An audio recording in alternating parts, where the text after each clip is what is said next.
If you would like to support the Guy Jeans podcast, please write a review on iTunes or Google Reviews and follow us on Instagram and Facebook. If you have questions, suggestions, advertising inquiries, or would like to be a guest on the podcast, please email us at guyjeanspodcast@gmail.com. I'm Bart Hall with a different kind of commercial. Yes, I'm going to talk about the Bart Hall Show March 29th to April 2nd at the Long Beach Convention Center. It's called the granddaddy of them all for a reason. But in 1946, when my parents, Fred and Lois Hall, decided to produce an outdoor recreation event, there were no guidelines. So they just started celebrating what they loved, and that continues to this day. We produce these shows because we share the passion for outdoor recreation that everyone that comes to our events shares with us. People that come to our shows are good people, and the world needs more of them. Yes, we have tons of boats, the best fishing tackle, great deals at exotic hunting and fishing destinations. But the most important thing is that we will provide a full day of outdoor recreation family fun.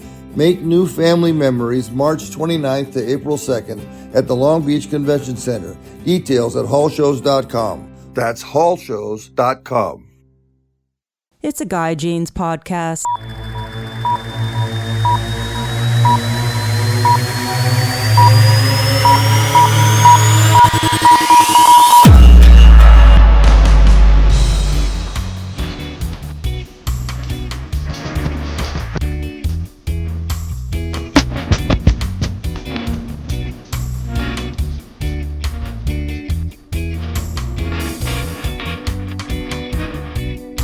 Hi there, my name is Guy Jeans, and I started this podcast to talk to interesting and motivating people living and manifesting their passions and ambitions into reality. I've always said, if you're passionate and love what you do, you will be successful. Hey guys, welcome to the podcast. I'm your host, Guy Jeans, and today's guest is 13-time World Freestyle Frisbee Champion. Pretty incredible. He's a keynote speaker. He's an entrepreneur. He worked at Patagonia for 25 years. He's writing a book. And we're going to learn all about my buddy, Chipper Bro. And without further ado, here he is. Chipper, how you doing? Wonderful. Good morning, Guy. What's been happening, man? We have so much to talk about. We have your surf class, Patagonia, your public speaking now, all that kind of stuff. But first thing I want to talk about with you is how we met. Well, that's super cool, Guy. I've got some great memories of that, going way back to the Papanata days, and Driftwood Lane, and Hanging Pier Pont style. Yeah. We were definitely big fans of you and your band, but becoming friends became even better. You know, I think it was, huh? Right there, was it in Pierpont? Because we lived, a few houses away. Yeah, right down the street from us. You lived closer to the beach than us, and you had that cute little Pierpont bungalow that was 1970s style. And boy, you guys lived the brand. a lot of pre-parties and after parties there. I'm not sure all the neighbors really liked me very much, but oh my gosh. So much of the innocence of how cool it was back then, and it was just a neat time. And I remember the people coming over, and the Harleys would come over and meet people, and surfers and vagabonds and dirtbags and musicians, and just an array of amazing people. And Kelly and I was just starting my family, and we thought you guys were starting a revolution. Right.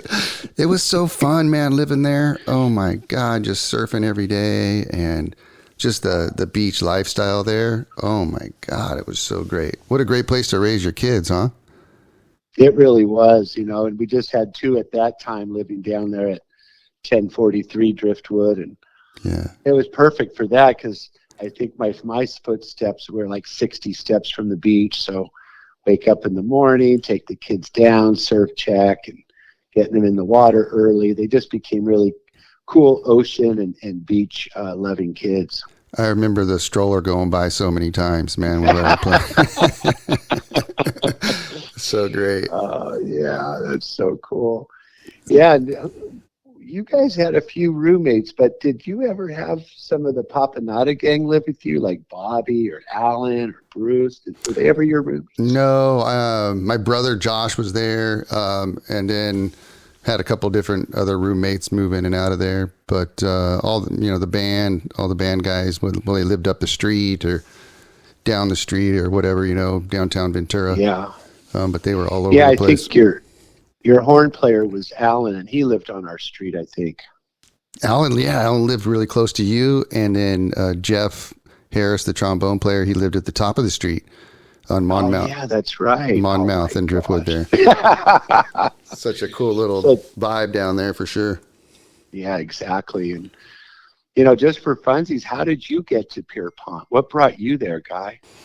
Oh man, I was living on the avenue, and I ended up I was renting a room over there. I was on Monmouth at the time, and I was living on the avenue. Then I moved to Monmouth, which is the top of Pierpont Street there, the Driftwood area, and then that house down where we ended up living came up for rent, man, and that's how we ended up moving in there. And it wasn't on my credit; it was on another friend of mine's credit, who was a sheriff, and we actually got in because of him. I love it. It's who you know, baby.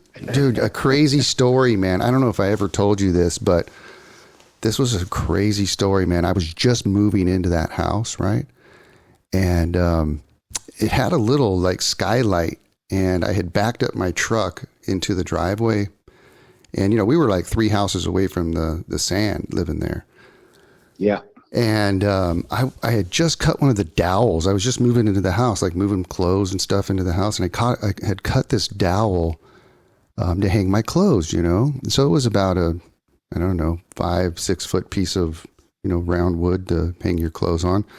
And I hadn't put it in. I hadn't put it in the closet yet. And my friend was all, "Hey man, I heard something out there in the driveway or something." And I really? And it was dark. It was nighttime.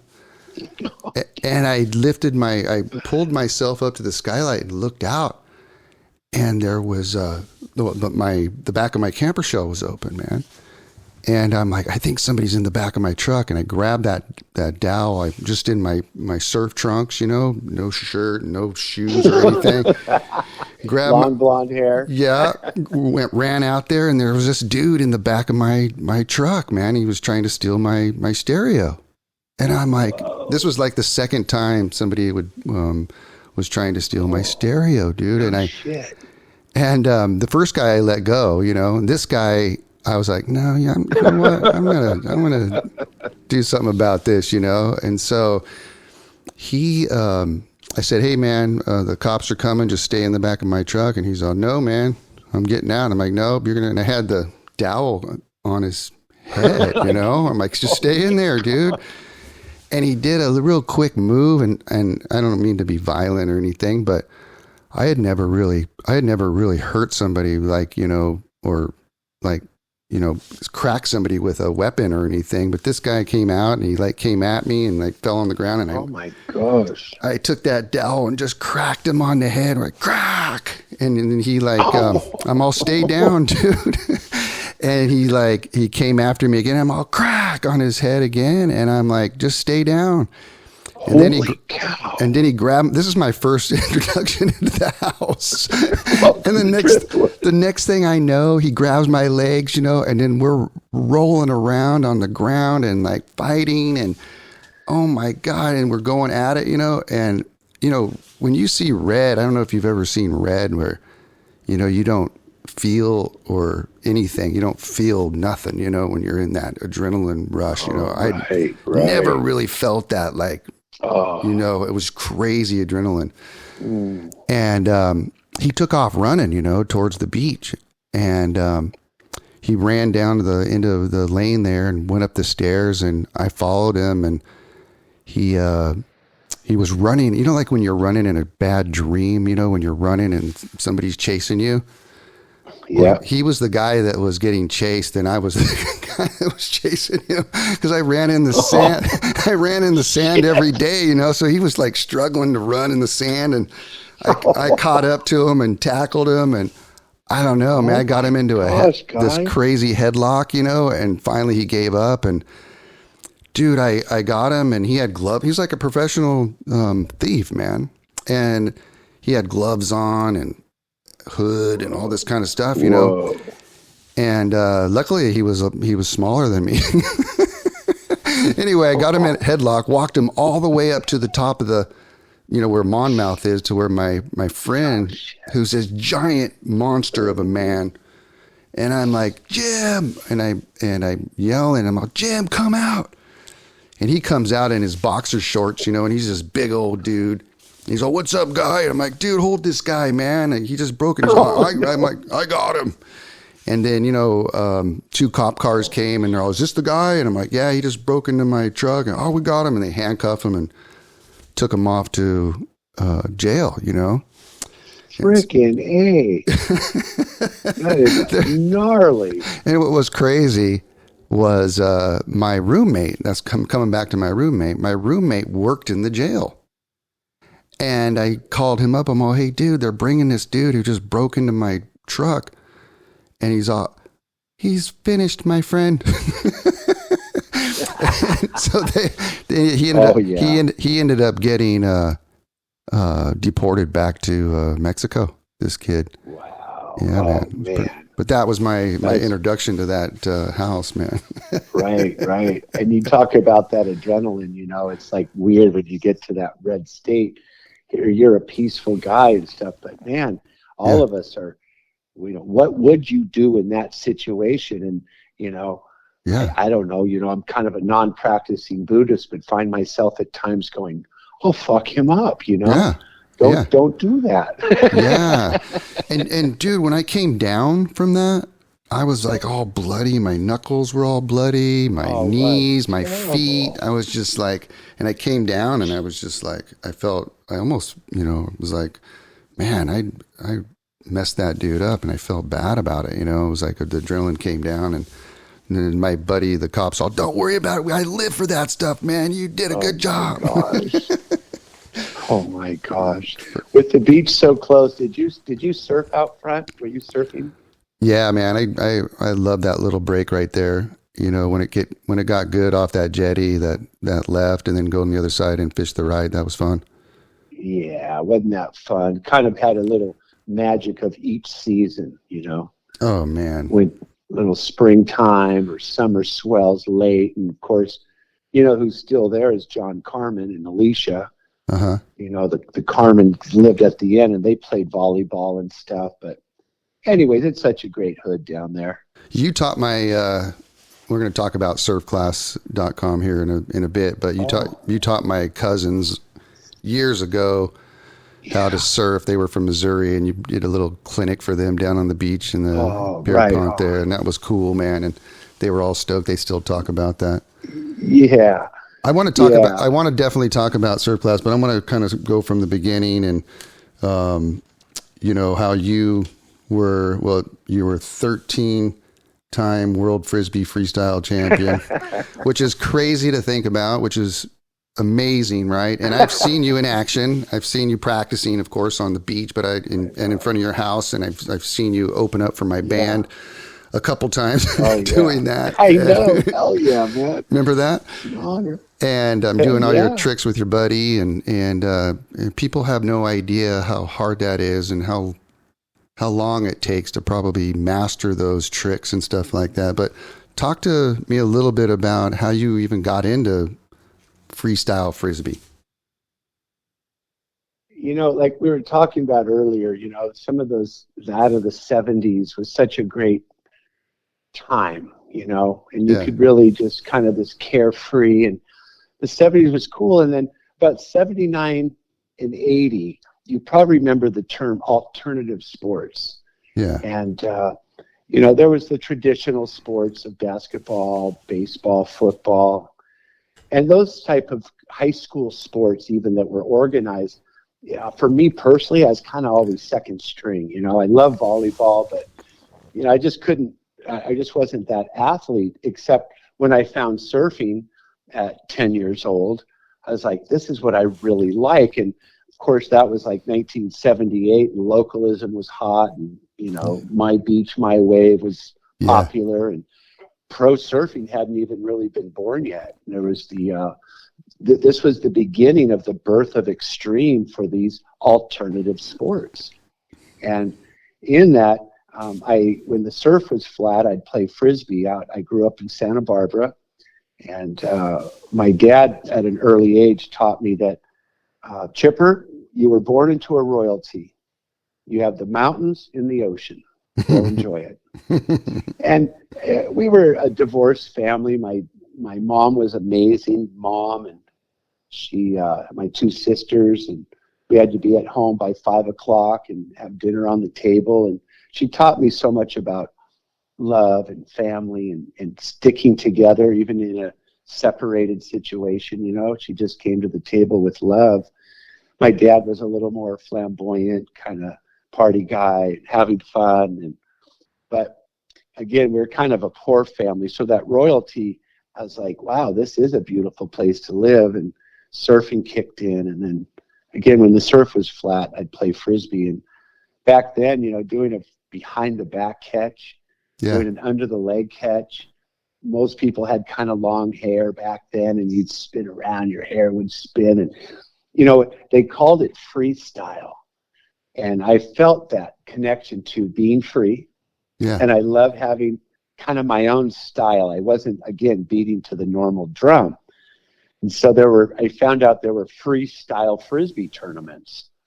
I was like, wow, you can go and do these tricks, catch it behind your back. I thought I was, I could enter. I always had a competitive edge to myself. And so I realized that you had to have a partner in it. And so I found a partner, Jay Hinkle, my first partner out of Santa Barbara, my high school buddy, who we just played Frisbee last Sunday together. 45 years of frickin' jamming Frisbees. And so Jay and I started going to some tournaments. And at the time, there were 35 tournaments across the United States that you could actually win money at. Nice. And if you did well at enough tournaments, I think it was like 5 tournaments, and you had to make the semifinals, you could get an invitation to the national championships, where you could actually win some good money. So I was putting this together thinking, man, if I could get to a tournament, do some tricks, and maybe I could pay my rent. Which I lived in a beach house with some friends down on Butterfly Beach in Montecito, and it was 7 roommates. We called it the Hotel California, and it was a party house for us. And so every day I got to just work on my craft of learning how to play Frisbee. And we went to some of those tournaments. And Guy, it was pretty funny because when we got started, straight up, I didn't make it out of the prelims the first couple of tournaments. I was like, dang. And I realized, wow, what does it take to get to that next level of even being a semifinalist, let alone a finalist, which there was probably 70 teams back then. Wow. And they took process of elimination with 10 teams in the final. So, they eliminated a lot of teams. Yeah. So we ended up, I just kept practicing and, getting disqualified or, just wasn't good enough. And I just kept practicing. And I was playing with a guy named Joey Hudocklin at the time, and he had been a real seasoned player. I was practicing with him, I should say. And Jay and I would practice with Joey. And then one day Joey asked me, he says, hey, Chipper, I'm going to play in 2 tournaments next year, and we could maybe qualify for the Nationals. And he was a really good player, like top. And I was like, oh, yeah, I'll do that. What an honor. Yeah. It was. And so at the time, kind of like in a band, all of a sudden you mix partners up, and this band is different, and musicians change. And so I would go hang out with Joey, and we start doing our stuff. And long story short, we ended up making it to the World Frisbee Championships in 1982. And we got up to that day, and I remember practicing our routine. And at one point, we even went down to Palm Springs to practice in heat, where it would be a lot hotter. And in some of these tournaments, it always wasn't the beautiful climate of Santa Barbara. Yeah. And so we practiced, and so we practiced this particular routine that took months and months of practice. And, here I am, as a busboy and a waiter, and trying to make ends meet, paying my rent back then, living on that beach, which I might have mentioned. I had to come up with $200 a month was my rent. So I'm like, I can do this. So I remember doing our routine, and Guy, it was so neat. Imagine this. Alternative sports were so hot that 10,000 people paid $5 to get in to watch the World Frisbee Championships. Oh, my God. In a stadium, and this one was in Santa Cruz. It was Cabrillo Stadium. And it was so cool to walk into that stadium. It's like, whoa. We're going to go do our thing now. And, there's in freestyle, you're judged on difficulty, presentation, execution, artistic impression. There's like 9 judges that judge you. And you're kind of like ice skating, you get scores and accumulated and tabulated. And one of the worst things to do is to drop it, And so you're going for the hardest move ever, and the wind picks up. Damn it. Okay, let's try this one. And hopefully, and do you improvise at that moment and not go for it? Or do you just suck it up and be, I'm going to do it? Yeah. And so I remember hearing the announcement at that tournament, and they said, ladies and gentlemen, in 5th place was this team, in 4th place this team, in 3rd place. Remember, there were 10 teams, and they went from 8th place down. And they go, and in 2nd place, and they named this team. And I turned to Joe, I'm like, dude, we didn't even get announced. I thought we did pretty good, but I'm like, wow, okay, we must have taken 10th. And it was the coolest thing. They just said, and ladies and gentlemen, our new world champions is Chipper Bro and Joey. Whoa. And it was pretty neat. And that really set something to me, though, Guy, about setting goals. Right. I think it was kind of neat when I got crowned and we had the medal and I got the money and I got all these prizes and definitely at the top of the heap. Yeah. That was a great experience, and that changed things a lot, which it began to get the sponsorship started coming in. And back then, again, alternative sports was a hot commodity. Yeah. And I got scooped up by Anheuser-Busch. Oh, yeah. The brand Bud Light. And my partner, Joey, came along with me, and our captain was Crazy John Brooks, which I'll see him this weekend. I'm going to his house to have some 3 days of fun. Good times. Good times with old buddies, we're still going. And that Bud Light Frisbee team, we ended up, I ended up touring the world for, basically 9 straight years. And we toured different countries. We did 21 city tours in about 10, 15 states across the country. Unbelievable. We were busy up to 200 days a year. Wow. And we ended up performing from chili cookouts in Texas to opening up for Cheap Trick, Molly Hatchet, Toto, Jan and Dean, Beach Boys, Stevie Ray Vaughan, Santana, and Papanata. It's true. I love it. I know. I remember you telling me about that. I remember you telling me about the Stevie Ray Vaughan and opening for him with your Frisbee tricks and stuff like that. What was that like? Yeah. Being in front of all those people like that. It was neat. I really, Guy, at an early age, I learned when my mom threw me in the Santa Barbara Fiesta Parade.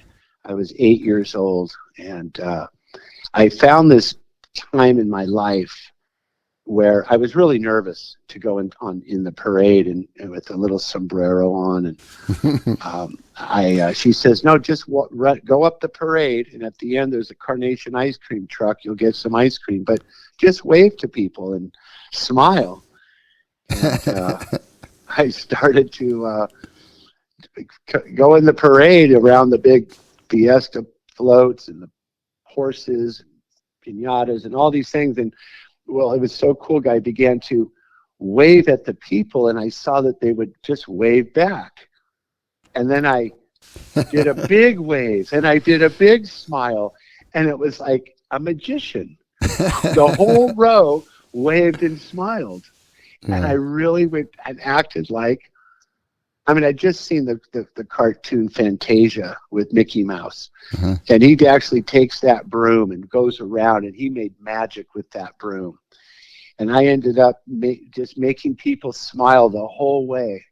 And so when you talk about when I got in front of 40, 50, 60, 80, 90,000 people regularly, it became, I lived for it. I was super comfortable. Now, I was not that comfortable if I did not have a Frisbee in my hand. I'm not that talented. So would you guys be like, backstage, and then there's these giant audiences, and you guys are getting prepped, like, okay, here we go, man. And then they announce you guys, and you guys would run out on the stage and then do your thing. For how long would you guys be out there for? Yeah, we had choreographed routines, 5 minutes. I think you can Google Bud Light Frisbee team, Stevie Ray Vaughan, South Padre Island, something like that. You're going to see this one particular video. Okay, cool. So yeah, we prep backstage, and then we very well polished. At this point in our careers, we're high level freestylers, but now put yourself in a very limited space. Right. I'm going to say the monitors and drums and speakers and all the cords. Oh, yeah. And, they don't move anything for us. Yeah. And so we developed this routine that was 5 minutes long. And it's funny when you first get up there and they're like, so this one show with Stevie Ray Vaughan. By the way, I toured on our team. I mentioned Crazy John Brooks. Yeah. Which Joey became the world's greatest freestyler to this day. And Crazy John went on to become an overall Hall of Fame Frisbee player with 7-time world disc golf champion. Whoa. And he held the world distance record for many, many years. And he would throw distance at our demos and set the thing up, and he'd go way out past 70,000 people, and we would set a target up onto the stage, and my time to get on the microphone. Oh. And Guy, you know how that is when you can talk into that many watts. It's like, it's like, that's crazy. Ladies and gentlemen, next up, Crazy John Brooks from Ventura, California. Yeah. And so I'd go, ready, cheer him on, throw the disc, Crazy. So he'd throw this disc all the way over. This one time, open up for Stevie, the SOB frickin' hit the target, which was over 222 yards. Oh, my God. Yeah, 666 feet. He just rocked it. And to hear that many people, which most people didn't really know what was going on, when I'm like, the Frisbee's up. By the time they looked up, it was gone. It wasn't like it floated there. It was a trajectory missile. So anyways, here's the fun part. So Crazy makes it back, and they're getting ready, and we'd been really good friends with Stevie and the band and all the guys. Super fun. Chilly chill with dinners and drinks and fun. Stevie comes out of his trailer, and they're like, ladies and gentlemen, next up, Stevie Ray Vaughan. He's coming through our little huddle, and he's coming through, and he's like, did Crazy throw yet? They're like, yeah, he just did. He's like, God damn it. I wanted to see that. Can he do it again? No way. But you can't. That was Oh my gosh. So anyways, he wanted to have a replay later on. Kind of a funny thing too, Guy. I was so excited when that hit the record and the Frisbee landed on the stage, and I was up there and I got the Frisbee, and in my emotion and excitement, I threw the Frisbee back into the crowd like, yay! And Crazy made it back. He's like, did you get my Frisbee? Oh, shit. Oh no. So after the concert was over, we just hang out for a bit, let the crowds bleed out. We got VIP anyway, watching everything go out. And this guy backstage comes up to the back gate. Excuse me, sir. I'm like, yeah? I'm like, I got your Frisbee. No way. I caught it. Do you want it back? I'm Aw. like, dude, you're kidding me. How And cool I is was that? all, yeah, I actually said, come backstage with me because there's all these catered foods still, and he got to hang with Stevie and everybody. I was so happy I got the Frisbee back. I'm all crazy. Here's the Frisbee back. Isn't that amazing? But- Going from just playing on the beach, having fun, and then entering a tournament and then not doing so well, and then keep practicing, not giving up, and then ending up on stage with Stevie Ray Vaughan and touring the world and just having a blast, all because of you wanted to play with the Frisbee. Unbelievable. Well, Great story. It is, and I just want to add one more, and it's real quick, but Yeah. we got to head over. Is that okay, Guy? Oh, you get plenty of time, man. You go for it. Super cool. I just wanted to roll this one out. So we get back from the tours, and we hit it was like September or something of 86. And their tours were over, and we got home and the phone rang. And Crazy, our captain, picked up the phone and said, and we just finished touring with Jan and Dean. Jan and Dean, 60s rock band, right? Yeah. Little Old Lady from Pasadena and Dead Man's Curve and a few hits they had. But they hung up and they said, Jan and Dean just asked us to go on tour with them. I was like, where? They said, China. Whoa. I was like, what? They said, yeah, it's the first American rock and roll tour in China as a cultural exchange. And they invited Jan and Dean, and they invited us.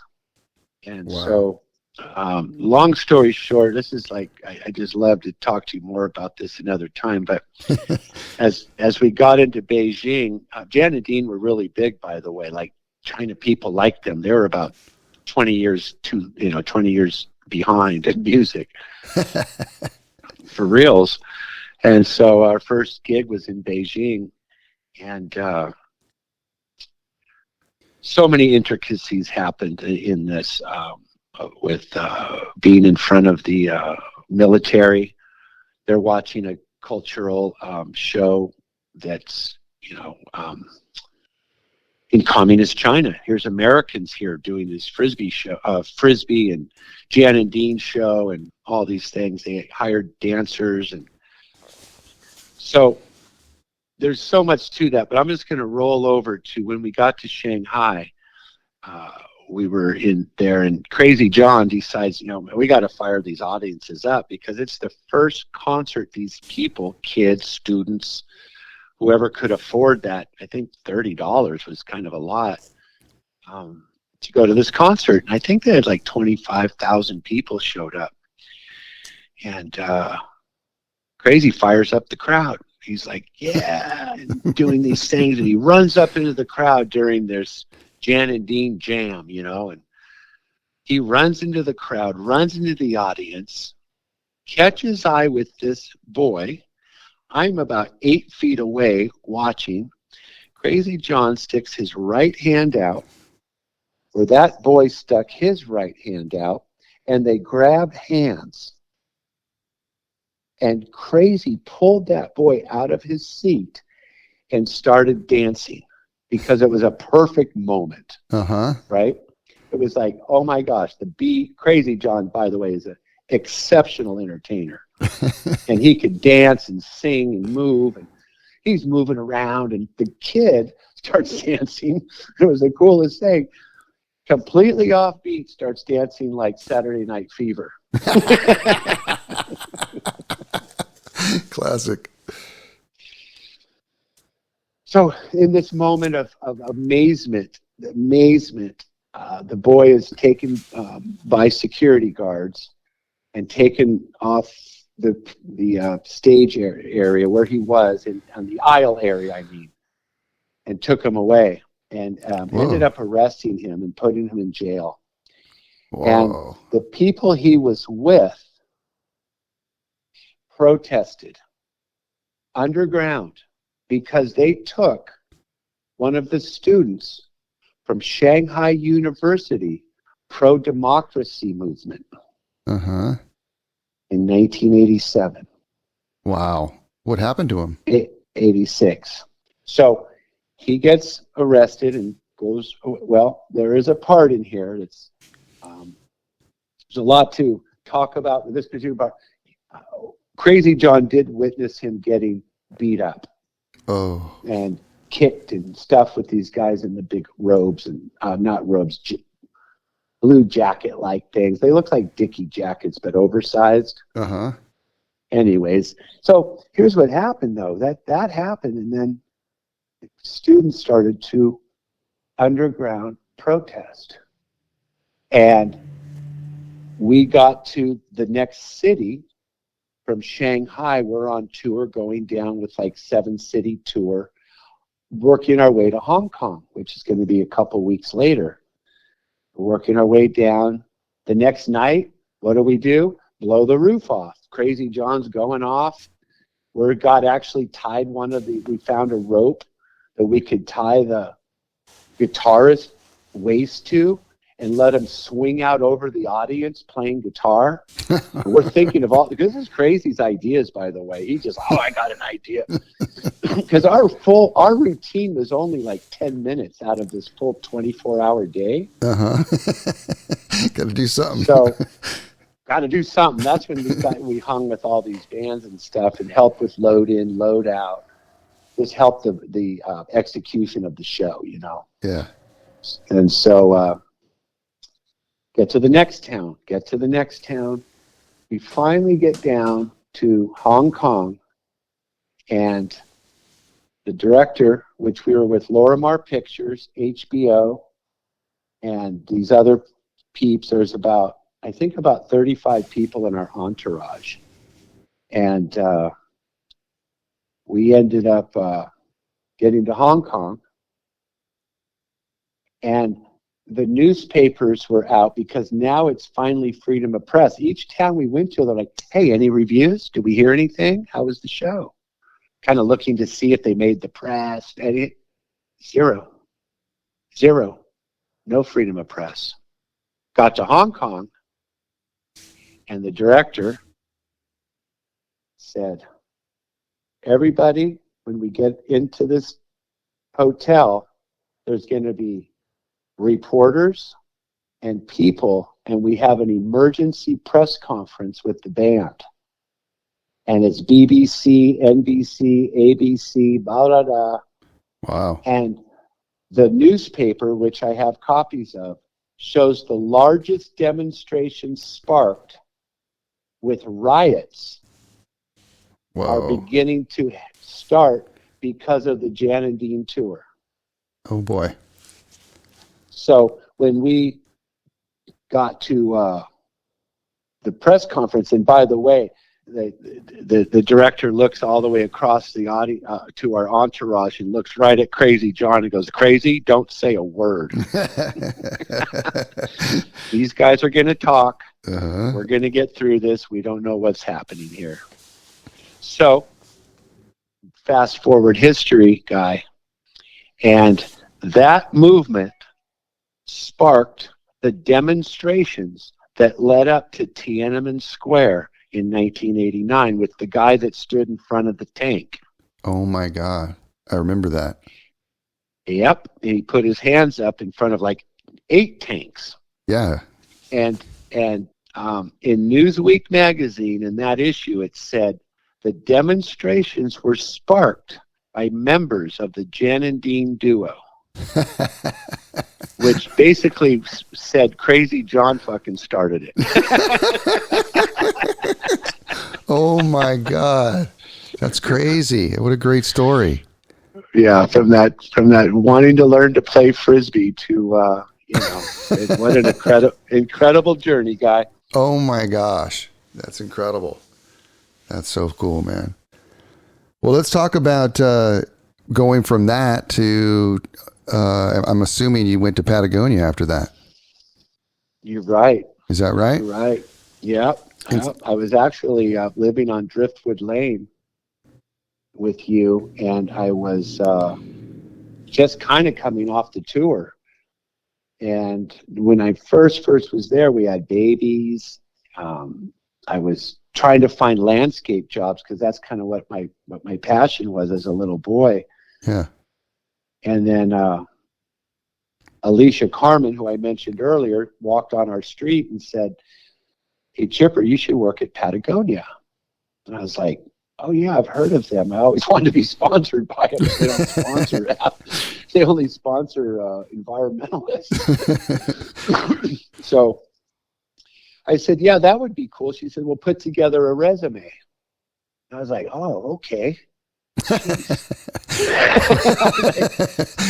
Pencil and paper and, ready to write it down. Of course, I put my first name on the resume and my last name. I'm like, okay, now what?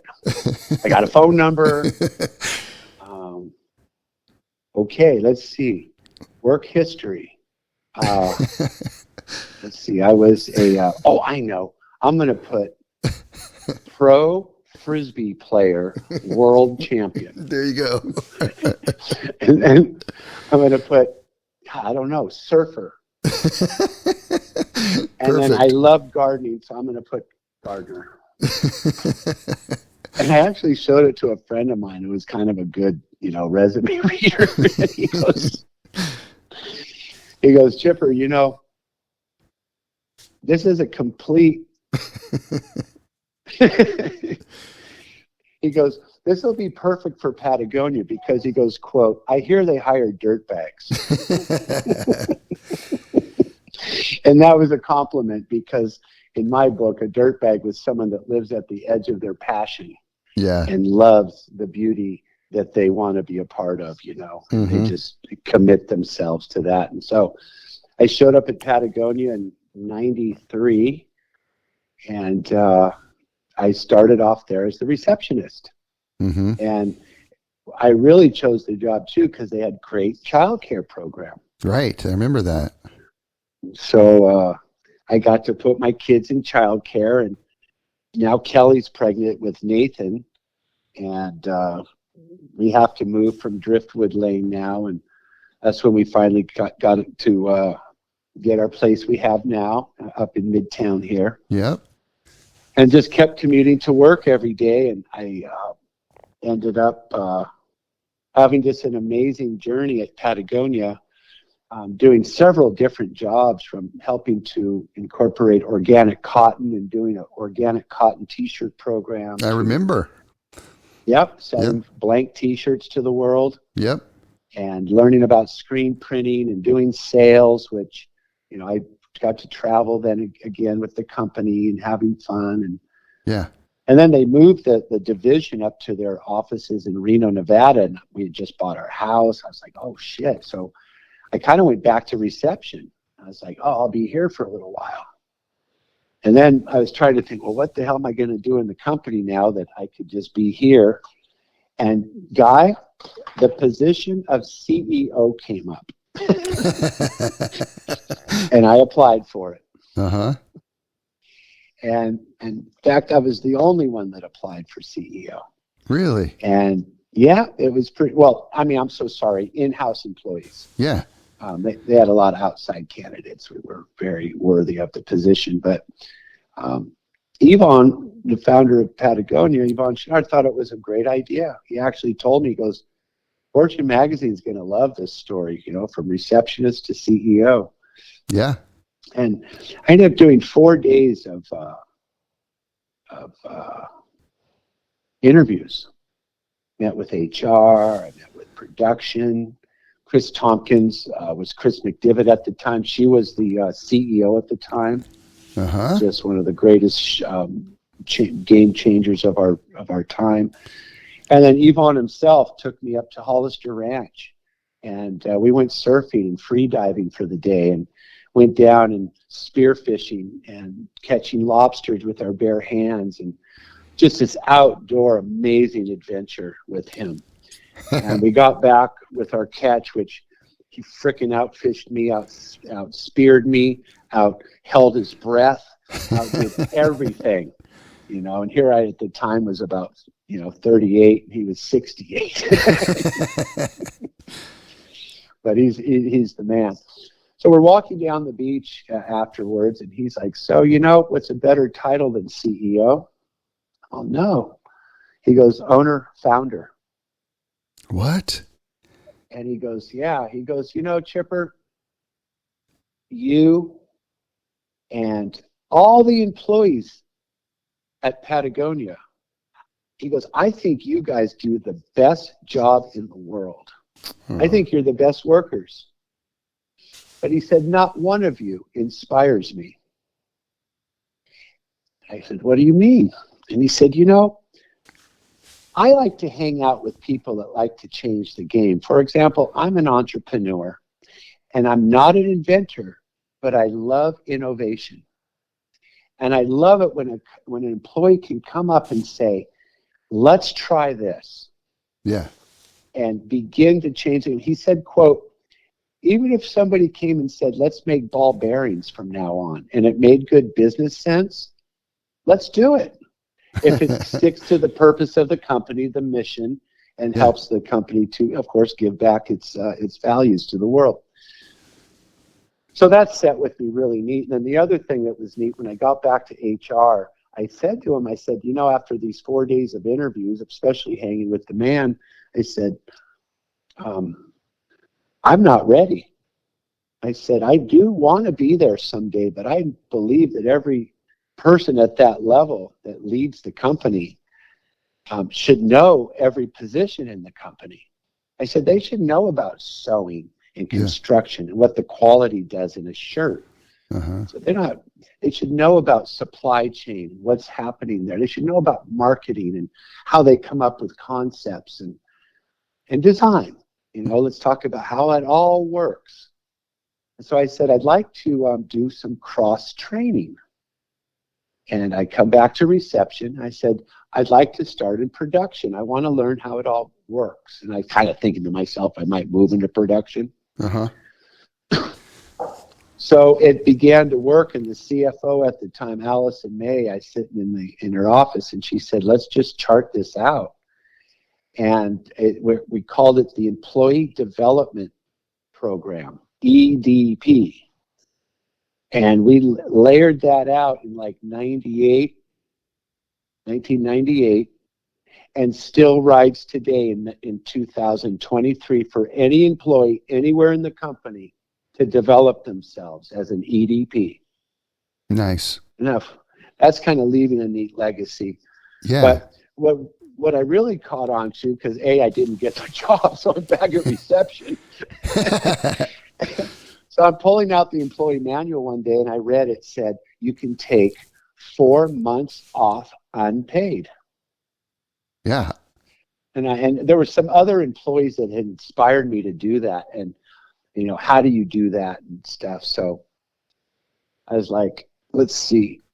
So then I decided, by the way, I needed to get a part-time job because, again, I didn't get the high-paying job. I had to get a second job. And so Kelly, my wife, said to me, why don't you do what you love? Why don't you teach surfing and Frisbee? Start a surfing school or something. So I'm like, all right. So I looked online and I bought the website surfclass.com, and we started this business. And I thought, well, I could work part-time teaching surfing. And so, that employee manual, I'm like, wow, they need me in the summertime. How can I take time off just to go run the business? Yeah. So I applied for 4 months off leave. Part of it was paid. So I used vacation time. Well, Yeah. Guy, for 14 years in a row, I took 4 months off So sick. and ran surfclass.com. And it was so fun. You know, in the early years, I'd just go out there and I'd leave the front desk and go to the beach, and man, hundreds of kids, lots of staff. I mean, I'm running a business. Operations and risk management are just, you know, at the forefront. And so when I found out about the business, the membership or the program called 1% for the Planet.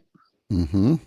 And it's where businesses can give back 1% of sales to environmental direct action organizations. Mm-hmm.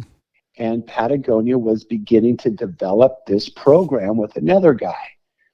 Kind of oh my gosh.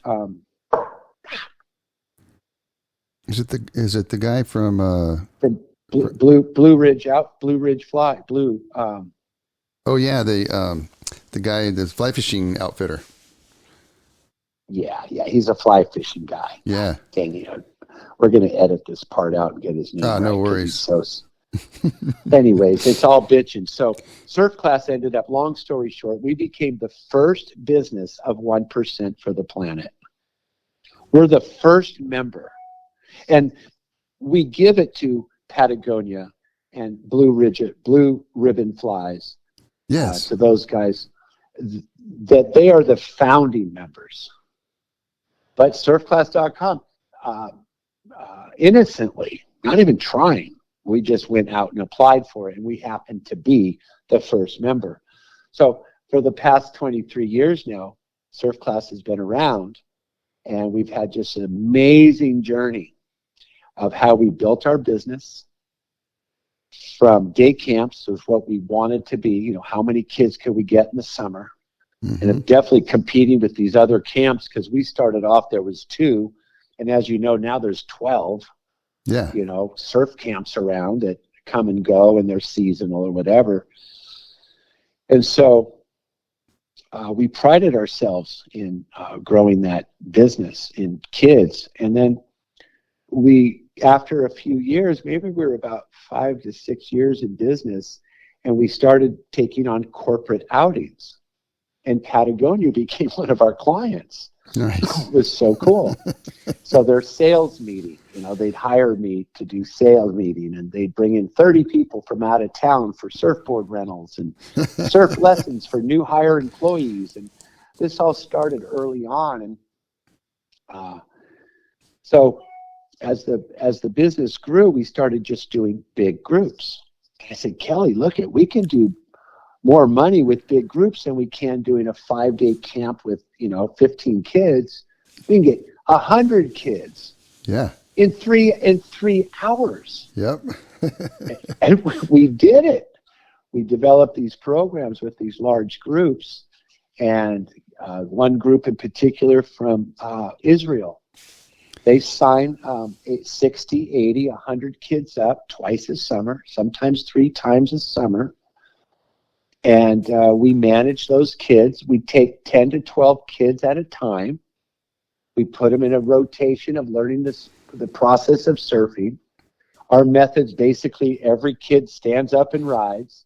Yeah. They got double pumping shaka signs jumping off the board and rotate those through. So we ended up eliminating all of our day camps. We said, we don't have to do that anymore. I was so happy. We've all of a sudden developed this very unique niche corporate and large group market. Very cool. And we developed that going in. It was so cool. And all of a sudden, this little tiny thing that the world got a phone call from called COVID. Mm-hmm. And all our big groups went away. And everything went away, of course, for that minute. Yeah. But all of a sudden, when we started getting our resuscitation back, we found that a lot of kids needed to get outdoors. Oh, yeah. So we were like, So I just kind of rebranded, and it's called Surf Science and Outdoor Ed. Oh, nice. And we presented it to our charter schools, and we signed up 3 charter schools in Ventura County and Kern County. Oh, right on. Yeah. And so these kids in, what do they call them, charter schools, homeschool, those types of children, back a year ago or a year and a half, they had needed a place to get out. Oh my gosh, Guy, we were packed. That's so cool. Our program just filled up. So good. So what do? You throw a little science in there and some waves, and you talk about some of the different stuff at the beach and all that, and you incorporate all that stuff into it? We try to, yeah. We really want our classes to be process driven. And, you know, one of the important thing I think is that one of the takeaways we want people to have are a few key points. And one is we call ocean science. And it's generally basically how to read a surf report. What do the 3 numbers mean in the report? Cool. No matter where you go, you're going to see the height, the intervals, and the direction. And when you start to understand that, Guy, as you well know, you're like, wow, there's a 300 rolling. I should probably go to a west-northwest facing beach. Or if there's a 270 lining up, I'm definitely going to a point break. 180 cool. set up, I'm doing my 180 south. I'm going to get my south-facing breaks. And then number 2 would be our marine biology. We really want people to understand the importance of the connectedness we all have in such a diverse, wild place of kelp and sea life, and how does that connect to the world, and why is the ocean 2/3 water? Is there more trees or more kelp? Is there more stars or more sand grains? And all these fun questions. Why is the white water white? And then the last thing we like to lead people with is environmental direct action. You know, beach cleanups are one thing, but how do you get involved with, let's say, like the Surfrider Foundation and the Blue Water Task Force, and literally go out and help them on a Saturday or a Sunday with official instruments that help measure water quality from our creeks and from our oceans and our beautiful coveted beaches that we love so much. And we all know after raids and pollution and whatnot, we have to be keen on environmental awareness, but more so giving direct action to those problems. So cool, man. Sounds amazing. I wanted to tell you a story, and you may or may not know this, but you were real instrumental in helping me get started with my fly fishing business. And Yvonne, you know, back in the day when you were, I was telling you, I think we were on the beach or something. I think I was telling you, hey, I'm starting a fly fishing guide service. You know, oh, dude, we've got some, if you need to borrow some waders, we got a closet full of waders you can borrow for your clients and all this stuff, you know. And I'm like, seriously? Hell yeah. And I'm like, seriously, dude? And you're like, yeah, dude, come by. And so the next day, I think that next weekend I had a couple of guide trips, you know, and I was playing music and then driving up to the Kern and driving back, you know, or sleeping in the back of my truck, you know, and that's how I was pulling it off. But I came to Patagonia, and you were at the front desk there, you know, doing your thing. And we were talking and stuff, and then in walks Yvonne, the owner of Patagonia. And you're all, hey, Yvonne, this is a guy, he's opening up a guide service on the Kern. And he turns and he's all, hey, how you doing, Guy? He's all, do you know the Kern very well? First question. And I'm like, yeah, I think I do. And he says, well, I'm going to give you some advice. He's all, the best fly fishing guide I know is this dude from Canada. And what he does every year is he snorkels the river every year before he guides, before the guide season, and just sees what the fish are doing and stuff. And I'm like, oh my God, I'm going to do that. So, you know, for years I would get in the river and I would snorkel the river and I'd watch the fish and I'd watch the bugs and the insects, and it made me a better guide. And that was all from his advice. And that's cool. Yeah, and I haven't actually got to tell him that. You know, I haven't seen him. I did leave a note for him that he helped me. I don't know if he ever got it, but one of these days I'd like to, tell him that story and how it helped me, create my fly fishing community up on the Kern River. You know, it was really, really inspiring for him to do that for me. So I don't know if you remember that, man, but you really helped me, man. I would come in there, I'd borrow those waders because I didn't have, any money to buy a bunch of waders and stuff, and you'd help me out with all that stuff, man. So thank you, That buddy. is so cool. You're welcome. And Guy, I do remember, because funny enough, I was excited for hanging out with you this morning, and I was talking to Kelly, and I told her that story word for word that you just said. Oh, did you? The thing is, go ahead. No, I think his parting words were, he just was like, "Get a mask." Okay. Yeah. But it did, man. It helped me so much. And, the thing about Patagonia too, you were able to start surf class by doing that, and you took me on a tour one time. I think back in the day, Papanata had played there for some parties, and Lion Eyes had played there at parties and stuff. But you took me on a tour of the place one time, and it was just amazing, man. Just everything that goes on at that company. And I mean, what do you think that makes that company work? I mean, is it all the little programs and all the stuff that they have for their employees? I mean, it seems like everybody's really happy there when they're working there. Yeah. There's go ahead, finish. Oh, and I mean, I have friends that are still there, and they've been there for 30 years or something, one being Mike Simpson. Yeah, Mike Simpson and Robert Bent. Oh my God. Hell yeah. Those guys have been rocking it for a long time, Yeah, 35 plus. Yeah. Those guys are. Yeah, and they're happy. Totally, man. Yeah. Yeah. And it's interesting. Yeah, go ahead. Oh, sorry. Mike plays guitar in my band Stoneflies now. I don't know if you knew that. Well, I'm just so disappointed. I missed you guys at Tony's the other night. Kelly showed me the Facebook pictures. Yeah. I could have just played Harry Carey right then, because I was like, I can't believe I missed it. Well, we'll be back. Anyways, I heard, she gave me some other dates in May. Yeah, exactly. That we put on the calendar this time, so that's perfect. What are the dates in May? May 18th, we're back there. May 18th. Yeah. Tony's Pizza, baby. I love man. it. Okay, we're having a blast. Oh my God, we're just older dudes playing some ska reggae stuff, having fun. I'm so glad, man. You're in your element when you're doing that, and I think fly fishing's your job, and you love it, and it's passionate. But music bleeds through. You become one, Yeah. And you built your brand up, by the way, Yeah. And I love a question Yvonne's been asked, and I'll ask you: are you more proud now of your business that you've done with fly fishing and developing your brand, or are you more proud of your music?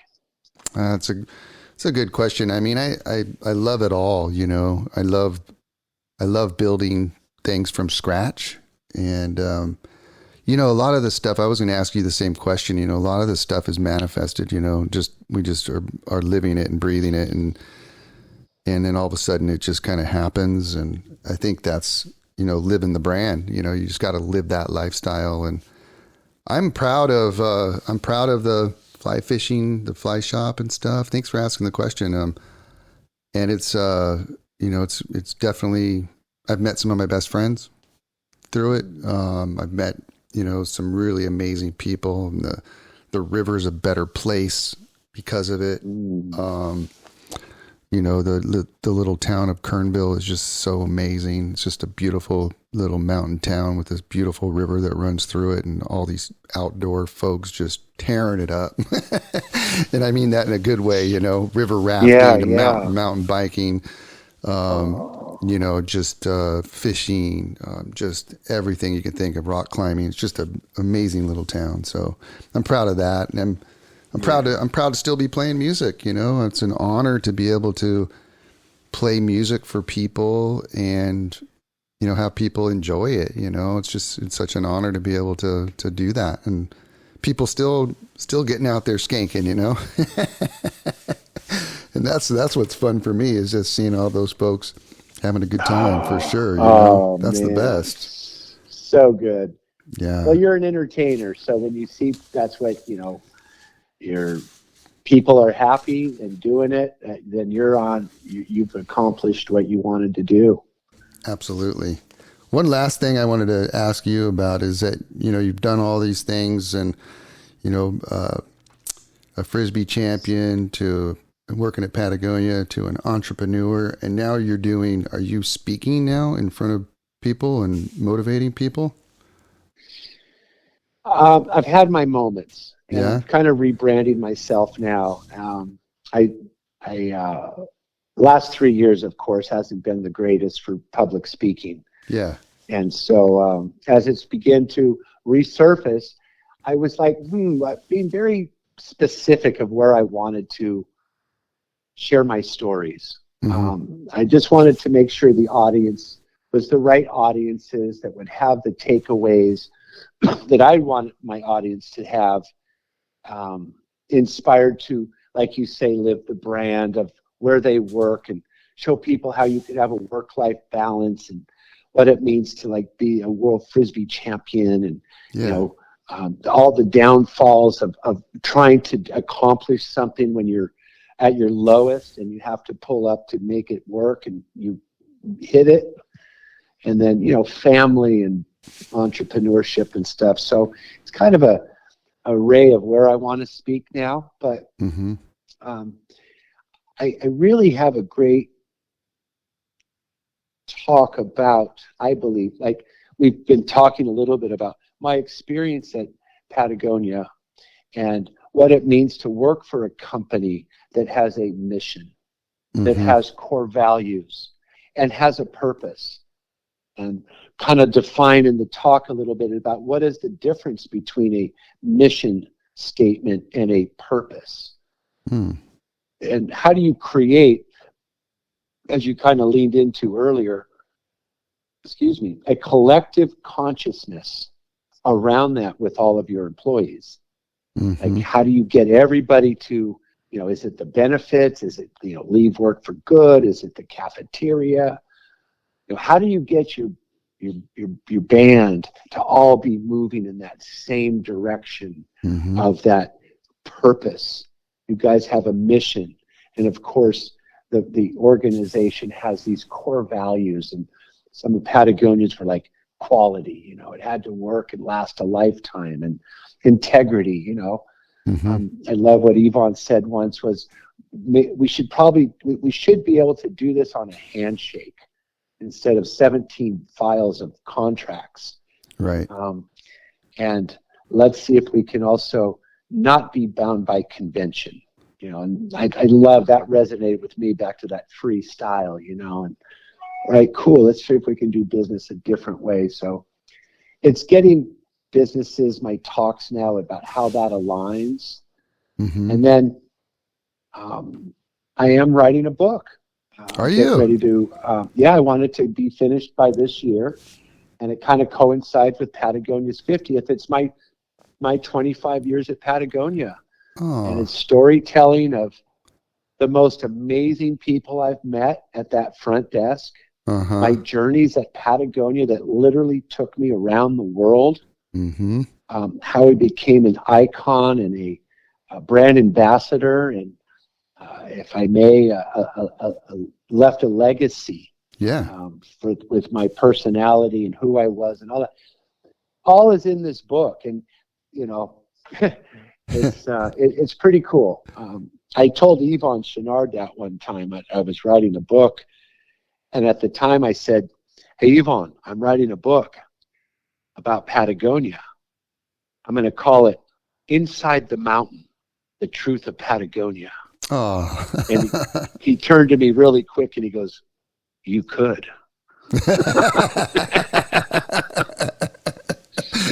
The receptionist sometimes knows way too much. Oh yeah, right. Oh my gosh. So, and then I want to be like you when I grow up, and I think I'm going to pop out a podcast soon. Good. You'd be great at it. I got a list of fun friends on there. I got these crazy ass stories too that needs to be continued. Absolutely. So I have you on my list to be on the Chipper Bro show. I love it. Absolutely. Got tons of stories, that's for sure. Yeah, we just tipping icebergs here, guys. Oh my God, that's for sure. One last question I want to ask you. What's it like to write a book? Are you like dedicating like every morning you're writing for an hour or two, just 1,000 words, or how does that play out?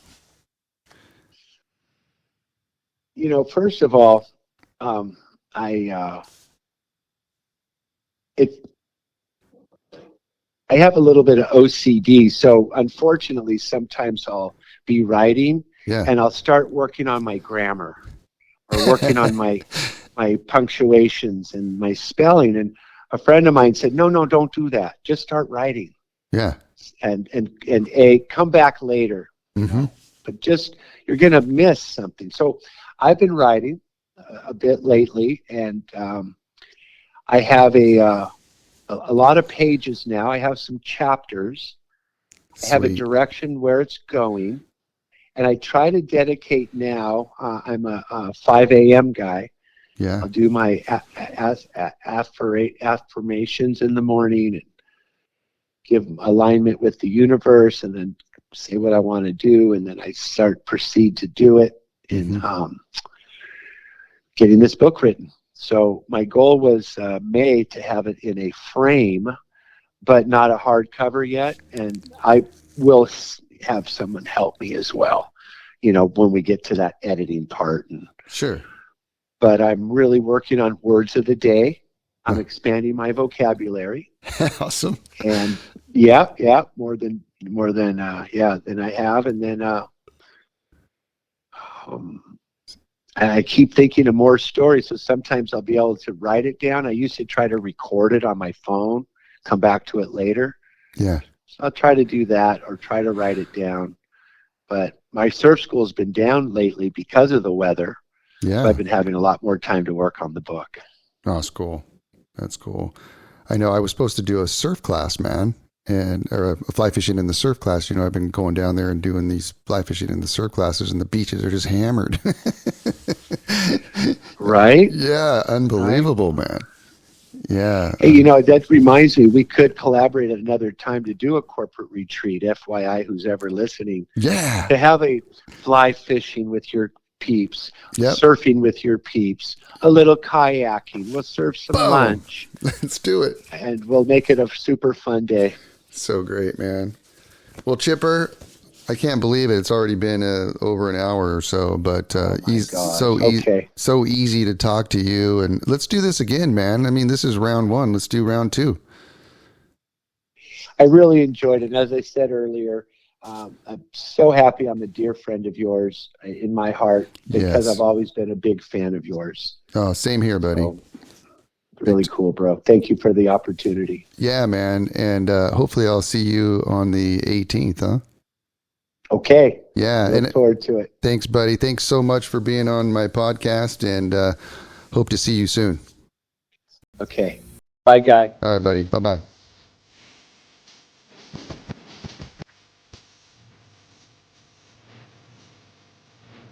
It's a Guy Jeans podcast.